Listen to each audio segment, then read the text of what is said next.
બધાએ એક સપનું જોયું હશે કે આ વખતે કપાહારો થાય ને તો બેનને હોનું કરાવી દેવું છે, દીકરી પવણાવી છે, દીકરો પવણાવો છે, જાન જોડવી છે, જમણવાર કરવું છે મોટું. ક્યાંથી કરશો? ભગવાનનો કેર આપણી ઉપર વર્ચ્યો છે, પણ ખાલી ભગવાન નારાજ છે એટલું નથી, આ ભાજપ વાળા ઓછા આપણી ઉપર જુલમ નથી કરતા દોસ્તો.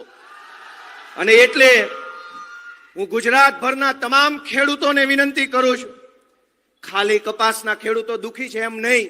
અહીં સુરેન્દ્રનગરમાં મીઠું પકવતા ખેડૂતો, ઉત્તર ગુજરાતમાં બટાકા પકવતા ખેડૂતો, દક્ષિણ ગુજરાતમાં શેરડીના ખેડૂતો, મધ્ય ગુજરાતમાં તમાકુ પકવતા ખેડૂતો, પશુપાલકો, દરેકની સાથે એક યા બીજી રીતે કડદો થઈ રહ્યો છે. સહકારી મંડળીમાંથી લોન ઉઠાવો કે ન ઉઠાવો, તમારા નામના બિલ બની જાય અને ખેડૂતોના નામે 7/12માં બોજા પાડી દે. મંડળીમાં બેઠેલા માણસો કરોડોનું ખેડૂતોનું કરી નાખે અને તમે રાવ લઈને જાઓ ક્યાં? તમે દવા લેવા જાઓ તો કડદો થાય, ખાતરમાં કડદો, માલ પકવીને વેચવા જાઓ તો કડદો, ફરિયાદ કરવા જાઓ તો કડદો. દોસ્તો, આ કડદા વાળાને કાઢવા માટે થઈ અને અરવિંદ કેજરીવાલ જે આપણી વચ્ચે પધાર્યા છે, આ કડદા બાજોને કાઢવા. મિત્રો, આ ખેડૂતોની લડાઈ છે. ભાજપને તકલીફ શું વાતની છે કે જ્યારથી વિસાવદર વિધાનસભાની ચૂંટણીની અંદર વિસાવદરના અમારા ક્રાંતિકારી ખેડૂતોએ ધડાધડ ઝાડુ દબાવ્યું અને આ લોકોના મોઢા કાણે આવ્યા હોય એવા કરી નાખ્યા, ત્યારથી આ લોકો ઉશ્કેરાયેલા છે. વિસાવદર વિધાનસભાના ખેડૂતોએ ગુજરાતને બતાવ્યું કે ખેડૂતમાં કેવડી તાકાત છે. ઝાડા થઈ ગયા ભાજપ વાળાને વિસાવદર પછી. પણ આપણે ત્યાં ભાભલા કહી ગયા છે કે ઝાડા થઈ ગયા હોય તો છડીયું બદલે મેળ ન પડે, દવા કરવી પડે. ભાજપની સરકારને ઝાડા થઈ ગયા છે અને બદલે છે મંત્રી. હવે મંત્રી બદલે મેળ નહીં પડે, આખી સરકાર જ બદલવી પડે એમ છે. હવે બે પાંચે મેળ નહીં પડે. વિસાવદર વિધાનસભાના ખેડૂતોનો હું આભાર વ્યક્ત કરું છું. અને આજે આ કિસાન મહાપંચાયતમાં ગુજરાતના કદાવર ખેડૂત નેતા, છેલ્લા 3 દશકામાં એમના જેવડા કદાવર ખેડૂત નેતા થયા નથી એવા સ્વર્ગસ્થ કેશુબાપા પટેલને પણ હું અત્યારે અહીંયા યાદ કરું છું.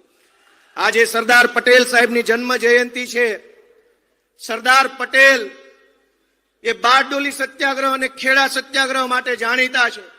અંગ્રેજો પણ ભાજપ વાળા જેવું કામ કરતા હતા. ખેડૂતો પર કર નાખે, વેરો નાખે, ટેક્સ નાખે, જુલમ કરે અને ખેડૂત સામે અવાજ ઉઠાવે તો પોલીસના દંડા લઈને પોલીસ મોકલે.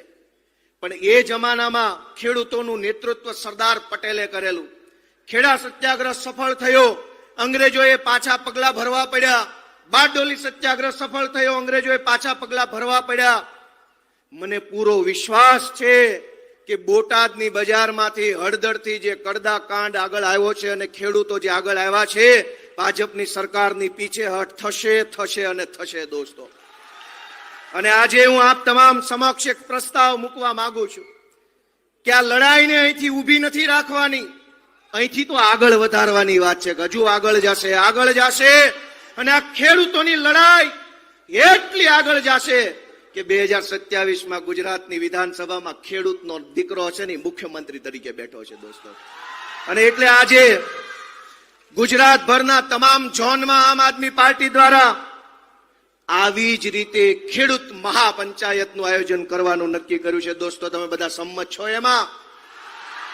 સૌરાષ્ટ્ર ઝોનમાં જામનગર ખાતે 9મી નવેમ્બરે, ઉત્તર ઝોનમાં બનાસકાંઠામાં 16 નવેમ્બરે, દક્ષિણ ઝોનમાં વ્યારામાં 23 નવેમ્બરે, પૂર્વ ઝોન આણંદની અંદર 30 નવેમ્બરે, સૌરાષ્ટ્ર ઝોનમાં અમરેલીમાં 7 ડિસેમ્બરે અને કચ્છમાં 14 નવેમ્બરે આવી જ રીતે કિસાન મહાપંચાયતનું આમ આદમી પાર્ટી દ્વારા આયોજન થવાનું દોસ્તો. અને ત્યારબાદ 2 નવેમ્બરથી ગુજરાતના ગામડે ગામડે આમ આદમી પાર્ટીના સૈનિકો જશે, ખેડૂત ન્યાય પંચાયતનું આયોજન કરશે. અને ત્યારબાદ 16 ડિસેમ્બરે આમ આદમી પાર્ટીનું સમગ્ર પ્રતિનિધિ મંડળ ગુજરાતના મુખ્યમંત્રી સમક્ષ ખેડૂતોની વેદનાની રજૂઆત લઈને જશે. દોસ્તો, આપ સૌ આટલી વિશાળ સંખ્યામાં અહીંયા પધાર્યા, અમારો ઉત્સાહ વધાર્યો, અમને પ્રેરણા આપી, અમને હિંમત આપી, એ બદલ હું આપ સૌનો ખૂબ ખૂબ હૃદયપૂર્વક આભાર વ્યક્ત કરું છું. ભારત માતા કી જય. બધાએ એક સપનું જોયું હશે કે આ વખતે કપાહારો થાય ને તો બેનને હોનું કરાવી દેવું છે, દીકરી પવણાવી છે, દીકરો પવણાવો છે, જાન જોડવી છે, જમણવાર કરવું છે મોટું. ક્યાંથી કરશો? ભગવાનનો કહેર આપણી ઉપર વર્ચ્યો છે, પણ ખાલી ભગવાન નારાજ છે એટલું નથી, આ ભાજપ વાળાએ ઓછા આપણી ઉપર જુલમ નથી કરતા દોસ્તો. અને એટલે હું ગુજરાતભરના તમામ ખેડૂતોને વિનંતી કરું છું, ખાલી કપાસના ખેડૂતો દુખી છે એમ નહીં. અહીં સુરેન્દ્રનગરમાં મીઠું પકવતા ખેડૂતો, ઉત્તર ગુજરાતમાં બટાકા પકવતા ખેડૂતો, દક્ષિણ ગુજરાતમાં શેરડીના ખેડૂતો, મધ્ય ગુજરાતમાં તમાકુ પકવતા ખેડૂતો, પશુપાલકો, દરેકની સાથે એક યા બીજી રીતે કડદો થઈ રહ્યો છે. સહકારી મંડળીમાંથી લોન ઉઠાવો કે ન ઉઠાવો, તમારા નામના બિલ બની જાય અને ખેડૂતોના નામે 7/12માં બોજા પાડી દે. મંડળીમાં બેઠેલા માણસો કરોડોનું ખેડૂતોનું કરી નાખે અને તમે રાવ લઈને જાઓ ક્યાં?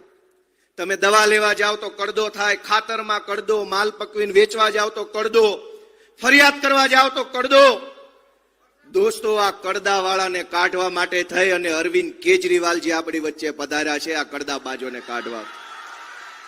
મિત્રો, આ ખેડૂતોની લડાઈ છે. ભાજપને તકલીફ શું વાતની છે કે જ્યારથી વિસાવદર વિધાનસભાની ચૂંટણીની અંદર વિસાવદરના અમારા ક્રાંતિકારી ખેડૂતોએ ધડાધડ ઝાડુ દબાવ્યું અને આ લોકોના મોઢા કાણે આવ્યા હોય એવા કરી નાખ્યા, અને ત્યારથી આ લોકો ઉશ્કેરાયેલા છે. વિસાવદર વિધાનસભાના ખેડૂતોએ ગુજરાતને બતાવ્યું કે ખેડૂતમાં કેવડી તાકાત છે. ઝાડા થઈ ગયા ભાજપ વાળાને વિસાવદર પછી. પણ આપણે ત્યાં ભાભલા કહી ગયા છે કે ઝાડા થઈ ગયા હોય તો છડીઓ બદલે મેળ ન પડે, દવા કરવી પડે. ભાજપની સરકારને ઝાડા થઈ ગયા છે અને બદલે છે મંત્રી. હવે મંત્રી બદલે મેળ નહીં પડે, આખી સરકાર જ બદલવી પડે એમ છે. હવે બે પાંચે મેળ નહીં પડે. વિસાવદર વિધાનસભાના ખેડૂતોનો હું આભાર વ્યક્ત કરું છું. અને આજે આ કિસાન મહાપંચાયતમાં ગુજરાતના કદાવર ખેડૂત નેતા, છેલ્લા 3 દશકામાં એમના જેવડા કદાવર ખેડૂત નેતા થયા નથી એવા સ્વર્ગસ્થ કેશુબાપા પટેલને પણ હું અત્યારે અહીંયા યાદ કરું છું. આજે સરદાર પટેલ સાહેબની જન્મ જયંતિ છે. સરદાર પટેલ એ બારડોલી સત્યાગ્રહ અને ખેડા સત્યાગ્રહ માટે જાણીતા છે. અંગ્રેજો પણ ભાજપ વાળા જેવું કામ કરતા હતા. ખેડૂતો ઉપર કર નાખે, વેરો નાખે, ટેક્સ નાખે, જુલમ કરે અને ખેડૂત સામે અવાજ ઉઠાવે તો પોલીસના દંડા લઈને પોલીસ મોકલે. પણ એ જમાનામાં ખેડૂતોનું નેતૃત્વ સરદાર પટેલે કરેલું. ખેડા સત્યાગ્રહ સફળ થયો, અંગ્રેજોએ પાછા પગલા ભરવા પડ્યા. બારડોલી સત્યાગ્રહ સફળ થયો, અંગ્રેજોએ પાછા પગલા ભરવા પડ્યા. મને પૂરો વિશ્વાસ છે કે બોટાદની બજારમાંથી હળદરથી જે કડદા કાંડ આગળ આવ્યો છે અને ખેડૂતો જે આગળ આવ્યા છે, ભાજપની સરકારની પીછેહટ થશે અને થશે દોસ્તો. અને આજે હું આપ તમામ સમક્ષ એક પ્રસ્તાવ મૂકવા માંગુ છું કે આ લડાઈને અહીંથી ઊભી નથી રાખવાની, અહીંથી તો આગળ વધારવાની વાત છે. હજુ આગળ જશે અને આ ખેડૂતોની લડાઈ એટલી આગળ જશે કે 2027માં ગુજરાતની વિધાનસભામાં ખેડૂતનો દીકરો છે ને મુખ્યમંત્રી તરીકે બેઠો છે દોસ્તો. અને એટલે આજે ગુજરાતભરના તમામ ઝોનમાં આમ આદમી પાર્ટી દ્વારા આવી જ રીતે ખેડૂત મહાપંચાયતનું આયોજન કરવાનું નક્કી કર્યું છે દોસ્તો. તમે બધા સંમત છો એમાં? સૌરાષ્ટ્ર ઝોનમાં જામનગર ખાતે 9મી નવેમ્બરે, ઉત્તર ઝોનમાં બનાસકાંઠામાં 16 નવેમ્બરે, દક્ષિણ ઝોનમાં વ્યારામાં 23 નવેમ્બરે, પૂર્વ ઝોન આણંદની અંદર 30 નવેમ્બરે, સૌરાષ્ટ્ર ઝોનમાં અમરેલીમાં 7 ડિસેમ્બરે અને કચ્છમાં 14 નવેમ્બરે આવી જ રીતે કિસાન મહાપંચાયતનું આમ આદમી પાર્ટી દ્વારા આયોજન થવાનું દોસ્તો.